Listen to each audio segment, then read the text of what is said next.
Do you ever put stuff off, kicking it into the long grass just because you don't feel like doing it now, or you just can't feel like you get the motivation to do it? Well, this is called procrastination.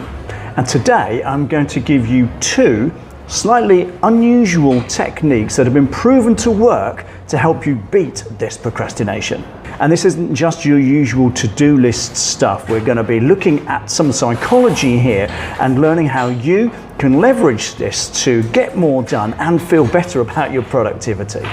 Now, the first one is all about setting time limits to get something done. Effectively, you're setting a deadline for yourself, but you're going to do it in short-term increments. Now, I'm sure you've been a student at some point, and like many people put off studying for an exam until the night before, or they'll put off doing the work to get an assignment handed in until the day before, or often pulling an all-nighter to get something handed in on time. And people do this with work as well. You put off difficult tasks or tasks that really just can't muster up the energy to do until some point in the future. And unfortunately, when that deadline then looms, you stress yourself out and you start panicking. But what we're going to do with this one is we're going to bring that timescale down to real short. Now, I've done this, I do this on a very regular basis, and here's how it works. You set yourself a deadline for getting stuff done. And it could be just an hour, it could be by the end of the day, it could be by the end of the week. And the reason for doing this is because studies have shown over and over that setting deadlines improves your motivation. And you can do this for yourself. Now, I know you're setting deadlines for yourself, but don't underestimate the power of doing this even for you, because a looming deadline will spur you on to take some action to get stuff done. Now, something that is important with this deadline technique is that you must give yourself that pat on the back when you do get it done. Give yourself a fist pump, say, yep, got it done. Now I can move on to something else. And again, this triggers your brain's reward system, and it releases a little bit of dopamine, and your brain likes rewards, it likes good feelings. So give yourself that opportunity to feel good about having got something done, even if it only took you 20 minutes. Now, technique number 2 is intentional rewards. Now, we know that things like going out with friends, watching stuff on Netflix, playing games, etc., is stuff that you do in your day-to-day life. But what if you gave yourself this reward for having got stuff done, and you gamify this way of thinking? So, for example, to yourself, if I get this task done today, I'm going to reward myself with this. And you get to choose what that is. Whatever it is that makes you feel good, use it as a reward. Now, if you're doing this kind of stuff day in, day out anyway, slightly turning this around to a reward system starts to, again, get that motivation going, thinking I'm going to work hard to get this thing done, and then it's going to give me this. Now, the cool thing is this starts to embed into your brain that there's cause and effect, work and reward. And the long-term psychological effect of doing this over and over again can be massive. Not only that, it gives you the opportunity to focus on your productivity, to give yourself a reward. You're not delaying gratification, you're just turning it slightly on its head to make that gratification based on having achieved something.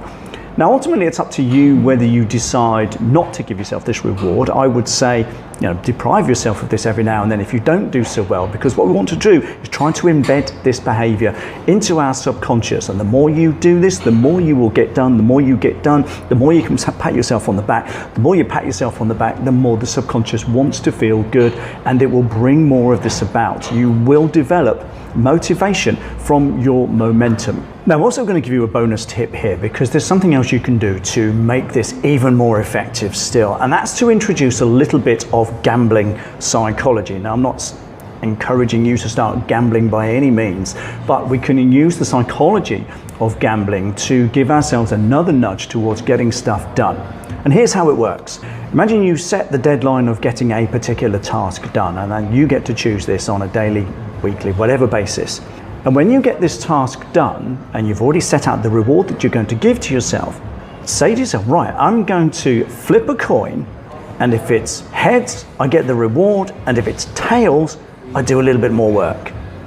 Now the cool thing about this is it makes it a little bit more fun. It gamifies what it is that you're doing, but it adds that little bit of uncertainty into getting your reward. And the cool thing is you can actually make a fun thing of this. Right, flip the coin, heads I get the reward, tails I do 15 minutes more, or 20 minutes more, another half an hour, or I just keep working until I feel I've got somewhere. The cool thing is you can genuinely have some fun with this. You can kind of gamify the reward system, like I said in the second tip, and then with this you add that little bit of uncertainty, the gambling psychology, to make it that little bit edgier, a little bit more fun. Heads I do the work, heads I get the reward, and tails I do the work a little bit more. And again, it could be just 5 minutes, but you're piling on momentum. And like I said earlier, momentum breeds motivation. Motivation will breed that sense of achievement when you get it, and that sense of achievement is what your brain wants. Your subconscious wants that sense of achievement. So just to recap, tip number 1, we looked at time boxing. Some people call it time boxing, or giving yourself a deadline, working towards that deadline and giving yourself a pat on the back when you reach it. Time chunking. I'm going to work, I'm going to give myself an hour or 2 hours or 3 hours or the working day or the end of the week to get this job done. But make sure that when you do, you give yourself that mental pat on the back, fist pumps, high five, the imaginary room, whatever it is you choose to do, but give yourself that feel good. Begin to time chunk. Give yourself a task to do, give yourself a deadline to do it, and then work towards that deadline. The second one, again, is coming back to that gamification. We're going to give ourselves a reward for achieving this, but only when we've achieved it. A bit like playing computer games, you get the reward when you complete that level or complete that task, whether that's extra lives, points, hearts, whatever it is. You get rewards for achievement, not just for participation. So it's a good idea to gamify this, give yourself that reward, but hold off until you've finished the task. And finally, introduce a little bit more gambling psychology by flipping a coin. Heads, I get the reward. Tails, I do a little bit more work. Again, adds a little bit of uncertainty. You can have some fun with this. The more fun you make this stuff, the easier it is going to be for you to get stuff done and begin to really overcome procrastination. So if you found that useful, make sure you hit that thumbs up button. If you want more tips on improving your mindset, getting more done, overcoming procrastination, imposter syndrome and self-sabotage, make sure you subscribe to the channel. But what I would love is to hear from you. What's your favorite way of overcoming procrastination, getting more done? How do you do this? Is there something you can share with me and the rest of the community? Just write something in the comments below. It would be great to hear from you. But that's it from me. Go out there and do it, and I'll see you in the next one.